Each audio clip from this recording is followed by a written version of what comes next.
Please মানে ব্লগটা দেখবেন নিজের দায়িত্বে। এখানে আমি রান্না শিখতে পারছি না, তার একটাই কারণ এই জন্য এদের সাথে আমি ব্লগ করতে চাই না। এই কারণ ওদের রেসিপিটা বানাচ্ছে সেটার ওর নামই জানে না। ওর যে প্লিজ আমি এসব না না না না মোটামুটি সেই দুধে জল মেশালে যে কালারটা হয়। কি হাই হ্যালো, কেমন আছো তোমরা সবাই? তো again welcome back to my channel. আবার চলে এসেছি তোমাদের সাথে হিজিবিজি বক বক করতে। তো আজকে হচ্ছে আমার মাসির ছেলে এসছে আমাদের বাড়িতে। তো আমরা হচ্ছে কাল রাত থেকে ভাবছি যে আজকে সারাদিন কি করা যায়। তো সেখানে আমরা ভেবেছি ক্যামেরাটা না কোনো দিকে আমি স্থির করতে পারি, এখানেই ভালো ছিল মনে হচ্ছে। ব্যাপারটা হচ্ছে ও বললো যে একটা ইউনিক কিছু একটা আইটেম বানাবে, তো সেই ব্লগটাই আজকে তোমাদের সাথে শেয়ার করবো। উল্টো পাল্টা কিছু দেখাবো না, তোমরা পুরো ব্লগটা স্কিপ না করে দেখো যে কি হচ্ছে আজ। হাই ছোট্টু, হ্যালো, আমরা কি রান্না করছি আজকে? Special dish. কি স্পেশাল ডিশ? খাওয়ার পরে বোঝা যাবে। না না, তুই ফার্স্ট রিভিল কর, নাম তো আছে জিনিসটার। এই যে এখানে হচ্ছে ময়দা মাখা চলছে, আর এই যে সব সবজিপাতি। কমেন্ট করে জানাও এটা কি হতে পারে। হ্যাঁ ঠিক ঠিক ঠিক। তারপর পুরো জল দিয়ে ভালো করে মাখতে হবে, না শক্ত না নরম। আচ্ছা, না শক্ত না নরম, ভালো করে জল দিয়ে মাখতে হবে। আমাকে শেখাচ্ছে এই যে ময়দাটা মাখার পর ময়দা আর হাতে লেগে থাকবে না, মানে হচ্ছে ময়দা মাখাটা খুব ভালো হয়ে যায়। এই টেকনিকটা, এটা যদি হাতে লেগে থাকে তার মানে হচ্ছে ময়দার মাখাটা ভালো হয়নি। ময়াম দেওয়া আমাদের কমপ্লিট, এরপরে মাখা কমপ্লিট। ঠিক এরকম হবে ডোটা, দেখে নাও। হ্যাঁ ঠিক এরকম হবে ডোটা। আমি কিন্তু কিছু জানি না, রান্না যদি ভুলভাল হয়, তোমাদের যদি জিনিসপত্র নষ্ট হয়, তার জন্য কিন্তু আমি দায়ী নই, প্রথম কথা। कौन है ये लोग? না, আমি এটাই ভরে আনছি ভালো জল। মানে আমাকে দিয়ে আমি জীবনে রান্না শিখতে পারছি না, তার একটাই কারণ। তুই চুপ কর, তুইও আমার মার মতো আমাকে দিয়ে মানে হচ্ছে ওরা রান্না করবে, আমার মা আমাকে বলবে কি যে তুই রান্না কর, তুই রান্না শিখছিস না, তোর বয়স হয়ে যাচ্ছে। কিন্তু আমাকে দিয়ে কি করাবে? যখনই রান্না করতে বসবে আমাকে বলবে কি এই গামলা নিয়ে আয়, এই ফ্রিজ থেকে ওটা নিয়ে আয়, সেটা নিয়ে আয়। এটা হচ্ছে আমার রান্না শেখা। ময়দাটা মাখলাম, এখন আবার একটা অন্য ডিশে কি বলছি আমি, এটা অন্য একটা আইটেম। ও বলছে এখন একটা নতুন জিনিস বানাবে পনিরের। ওর মাথা খারাপ। নতুন কিছু না, নরমাল। তুই কি, তোর দাবিটা কি, তুই ঠিক বানাতে কি চাইছিস? নিজের জানি না, দেখা যাক কি হয় আলটিমেটলি। আমি বলছি প্লিজ মানে ব্লগটা দেখবেন নিজের দায়িত্বে। এখানে আমি ফার্স্টে একটা সতর্ক বার্তা দিয়ে দেবো, আপনাদের জিনিসপত্র নষ্ট হলে সেটার জন্য কিন্তু আমি দায়ী নই, প্লিজ।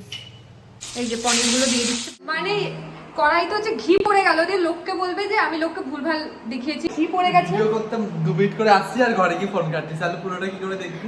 প্রথম কথা, পনির ভেজে চলে গেছে গ্যাস বন্ধ করে, তা আমি সেখানে কি বন্ধ গ্যাস দাঁড়িয়ে পাহারা দেবো? তোমরাই বলো, এটা আমার কাজ? আমিও ঘরে গিয়ে ফোন কাটছি।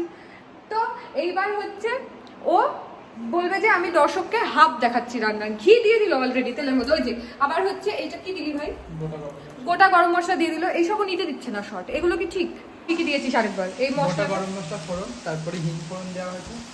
গোটা গরম মশলা ফোড়ন, হিং ফোড়ন, তারপরে হচ্ছে আদা লঙ্কা বাটা। হ্যাঁ, পরিমাণ মতো। এবার হচ্ছে কাশ্মীরি লঙ্কার গুঁড়ো। ওকে সকাল থেকে কিছু খেতে দেওয়া হয়নি গাইস, তাই জন্য ওর গলা দিয়ে আওয়াজ বেরোচ্ছে না। কালারটা ভালোই লাগছে। আচ্ছা ছোট, এই রেসিপিটার তো নাম বলে, এটা তো সিক্রেট না। আছে কাজু, হ্যাঁ পোস্ত, হ্যাঁ, আর চালমগজ বাটা। আর এটা প্লিজ আপনারা আপনাদের রিস্কে বানাবেন, কারণ ও যে রেসিপিটা বানাচ্ছে সেটার ওর নামই জানে না। ওর জাস্ট মন হয়েছে ও বানাচ্ছে। রেসিপিটার নাম আমি দিচ্ছি খামখেয়ালি, পনির খামখেয়ালি। ভালো না ছোট? না, এই রেসিপিটার আমি নতুন নাম দিলাম, এটার নাম পনির খামখেয়ালি। কিন্তু দেখে মনে মানে গন্ধটা এখনই খুব ভালো বেরিয়েছে, আর মানে গ্রেভিটাও খুব সুন্দর দেখতে হচ্ছে। আমি দেখাচ্ছি,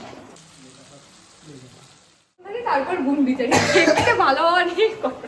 বলে দেখতে ভালো হয়েছে কিনা দেখ, কারণ আমি যেগুলো রান্না করি সেগুলো দেখতে ভালোই হয়, যে খাওয়ার কথাটা গন্ধটা বললাম। আমার এইটুকু বিশ্বাস আছে ছোট্ট রাঁধবে সেটা খেতে ভালোই হবে, তাই তো ভাই?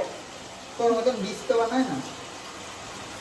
এই জন্য এদের সাথে আমি ব্লগ করতে চাই না, এই একটা কারণে। साले को बम से उड़ा दूंगा एक बार हाथ में। নিজের ইচ্ছে মতো যা ইচ্ছে দিয়ে দিচ্ছিস, এবার কি দিলি বল? টমেটো কুচি। টমেটো কুচি। এর জন্যই নাম পনির খামখেয়ালি, কারণ ওর যা ইচ্ছা হচ্ছে ও তাই দিয়ে দিচ্ছে। আর এই যে পনির একটা চুরি করে, এই যে পনির, এই যে এই কটা আছে, এই কটা যখন তোমার হাফিস হয়ে যাবে গাইস। এরপরে ক্যাপসিকাম দিয়ে দিল নিজের ইচ্ছা মতো।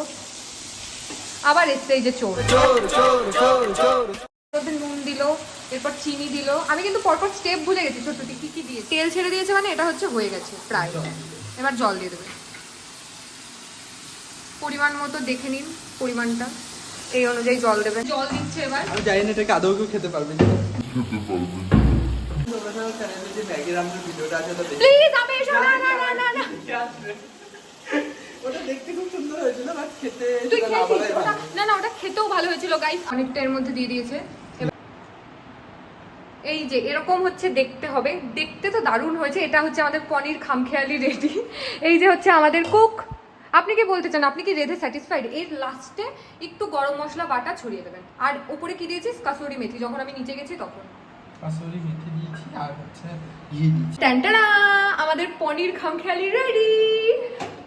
খেতে কেমন হবে এখনো জানি না, কিন্তু গন্ধটা সত্যি কথা, আমার নিজের ভাই বলে বলছি না, কিন্তু রান্নাটাও ভালোই করে বরাবরই, আর গন্ধটা খুব ভালোই বেরিয়েছে, বুঝলি তো।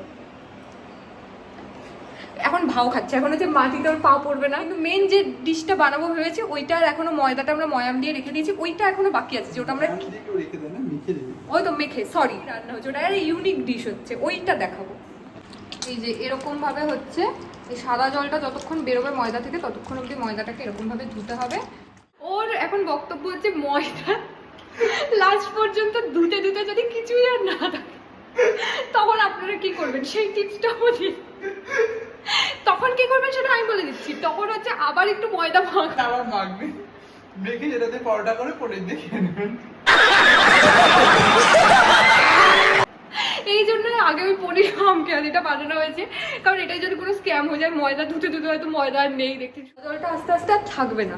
কিন্তু আমি দেখছি যত ধুচ্ছে সাদা, মানে সাদার ব্যাপারটা আরো বেশি সাদা হচ্ছে। এই যতটা আছে দেখছি এখনো, হ্যাঁ, এটা হাফ। ময়দা নষ্ট গাইজ, এটা হচ্ছে এতগুলো ময়দা মেখেছে, সেটা জিনিসপত্র নষ্ট করছে এরকম ভাবে, ময়দা ধুয়ে ময়দা ফেলে দিচ্ছে। এটা কি রান্না করছে আমি বুঝতে পারছি না। এবার সবাই যদি ভাবে এটা শুনে যে যতক্ষণ না একদম ক্লিয়ার স্বচ্ছ জল হচ্ছে ততক্ষণ ধরে ময়দা ধুয়েই যাচ্ছে, তাহলে কিন্তু হবে না গাইজ, ওটা কিন্তু ভুল। এটা হচ্ছে মোটামুটি, মানে একদম সাদা থেকে আস্তে আস্তে কমতে কমতে একটা মোটামুটি সেই দুধে জল মেশালে যে কালারটা হয় ওই কালারটা যাচ্ছে। এতটা ময়দাকে এইটুকু করে ফেলেছে, এরপরে নাকি ওটাও থাকবে না, তাহলে কি থাকবে? আমরা খাবোটা কি? জলটা যখন এরকম হয়ে যাবে, এই যে এই রকম, আপনারা প্লিজ জল হওয়ার ওয়েট করবেন না, তাহলে আর হবে না। আর এই যে জলই এটা বলতে, অতটা ময়দাকে একটা সবজি এই দিলে রকম রাবার বানাতে হবে, এই জিনিসটা ঠিক আছে এরকম। সবাইকে দেখিয়ে বেড়াচ্ছে এটা কি এমন একটা, ও কিছু একটা আশ্চর্য বানিয়ে ফেলেছে। এটা কি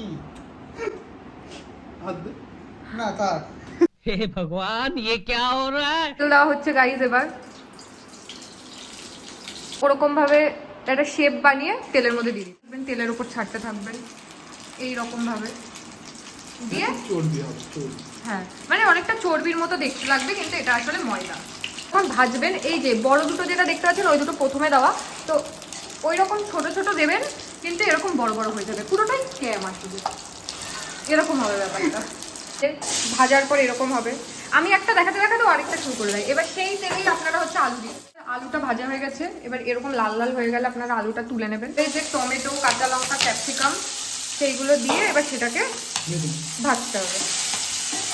এখন এর মধ্যে ও দিয়ে দিয়েছে গোটা গরম মশলা, আর হচ্ছে যেই সব আদা, তারপরে মশলাপাতি বেটে রেখেছিল সেই সমস্ত কিছু দিয়ে দিল, আর দিল লবণ আর হলুদ, দিয়ে দিল জিরে গুঁড়ো, এরপর যাচ্ছে কাশ্মীরি লঙ্কার গুঁড়ো, আর হলুদ গুঁড়ো তো আগেই দেওয়া ছিল। এবার এটাকে কষিয়ে নেবেন। হ্যাঁ, বাটা মশলার কৌটোটা নিয়ে ধুয়ে এর মধ্যে দিয়ে দেবেন। এবার এটা যতক্ষণ না তেল ছাড়ছে ততক্ষণ হচ্ছে ব্যাপারটা নাড়তে থাকবে। সব সবজিগুলো এর মধ্যে দিয়ে দেবেন, মানে আলু, ক্যাপসিকাম, টমেটো, লঙ্কা যেগুলো ভেজে রাখা ছিল সেইগুলো হচ্ছে এর মধ্যে যাচ্ছে। কাজু আর চালমগজ বাটা, তোমরা চাইলে টক দই দিতে পারো। হ্যাঁ, অপশনাল ওটা, টক দইটা। আপাতত পোস্ত, কাজু আর চালমগজ বাটাটা এর মধ্যে এরকম ভাবে দিয়ে দিয়ে আবার এটাকে নাড়তে হবে। মশলাটা কষে যাবে, তারপরে হচ্ছে এরকম ভাবে জল দিয়ে দেবেন, এরকম ভাবে দিয়ে দেবেন ময়দাটা পুরোটা। তো এইটার কি নাম ছোট্ট শেষমেশ রিভিল করে দে। এটা হচ্ছে বলে মায়াপুর স্পেশাল ময়দার সবজি। হ্যাঁ, আমাদের বাড়ির কাছে মায়াপুর, কিন্তু তাও আমরা যাইনি, আমরা নিজে বাড়িতে এক্সপেরিমেন্ট করেছি ময়দার সবজি। রান্নার লাস্ট স্টেপ, ওপর দিয়ে ঘি ছড়িয়ে দেওয়া হলো। এই যে টকবক করে ফুটছে, এবার এটাকে জাস্ট 5-6 মিনিট ঢেকে রাখলেই রান্না ডান। জাস্ট এবার হচ্ছে তোমাদেরকে খেয়ে রিভিউটা দেবো যে এত কষ্ট করে আমার ভাই কি বানা। আবার ও হিং ছড়াচ্ছে, এগুলো কিন্তু ওর সিক্রেট টিপস, ও কাউকে বলছে না, আমি কিন্তু দেখিয়ে দিচ্ছি বারবার ক্যামেরায় এনে। তো আমাদের রান্না বান্না সব কমপ্লিট, এবার হচ্ছে স্নানে যাবো। তো চলো, খাওয়ার সময় আবার দেখা হচ্ছে। এখানে হচ্ছে আমাদের পনির খামখেয়ালি, এটা হচ্ছে আমাদের কি ছোট্ট ময়দার তরকারি। তো খেতে বসে মানে এতটাই খিদে পেয়ে গেছিলো সারাদিন পর, ওই রিভিউটা দেওয়া হয়নি। তো সত্যি কথা বলতে ময়দার তরকারিটা খেয়ে বোঝাই যাচ্ছিল না যে ওটা ময়দার তরকারি, আর পনির খামখেয়ালিটা মানে too good, just too good. ময়দার তরকারিটাও খুব ভালো হয়েছিল আর পনিরটা বেশি ভালো হয়েছিল। তো যাই হোক, আজকের ভিডিওটা এই অবধিই ছিল। যদি তোমাদের ভিডিওটা ভালো লেগে থাকে তাহলে প্লিজ আমার চ্যানেলটাকে সাবস্ক্রাইব করে দিও, আর আমার এরকম হিজিবিজি বক বক শুনতে চাইলে, তার নোটিফিকেশান পেতে চাইলে প্লিজ বেল আইকনটা ক্লিক করে দিও, যাতে তোমাদের কাছে সবার আগে নোটিফিকেশানগুলো যায়। তো আজকের ব্লগটা এই পর্যন্তই, চলো টাটা।